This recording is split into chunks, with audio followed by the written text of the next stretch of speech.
คามีสายน้ำน้อยไหลผ่านคามีพังสายเสหรือแม่น้ำใหญ่ทั้งสายเสหรือแม่น้ำใหญ่ล้วนแต่ได้หล่อเลี้ยงชีวาล้วนแต่ได้หล่อเลี้ยงชีวาที่เกิดมาได้กินได้ใช้ที่เกิดมาได้กินได้ใช้น้ำช่วยให้ดินซุ่มดินดีน้ำช่วยให้ดินซุ่มดินดีจึงเกิดมีต้นไม้ใบหญ้าจึงเกิดมีต้นไม้ใบหญ้าเกิดเป็นป่าสัตว์ได้อาศัยเกิดเป็นป่าสัตว์ได้อาศัยในพงไพรมีเสือสิงสร้างในพงไพรมีเสือสิงสร้าง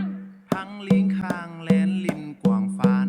ทั้งลิงคางและลิงกวางฟานย้อนลำธารสนองน้ำให้ย้อนลำธารสนองน้ำให้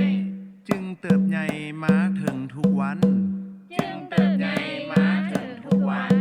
คนคือกันทั้งกินทั้งไส้คนคือกันทั้งกินทั้งไส้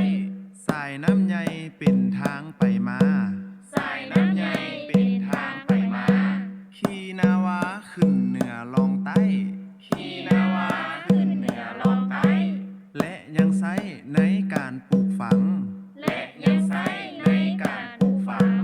น้ำเป็นครั้งอาหารหลายอย่าง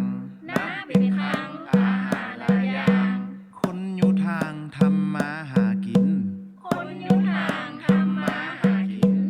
ถ้าแผ่นดินบ่มีน้ำใสถ้าแผ่นดินบ่มีน้ำใสขาดต้นไม้สัตว์สิ่งหายหนีขาดต้นไม้สัตว์สิ่งหายหนีคนบ่มีส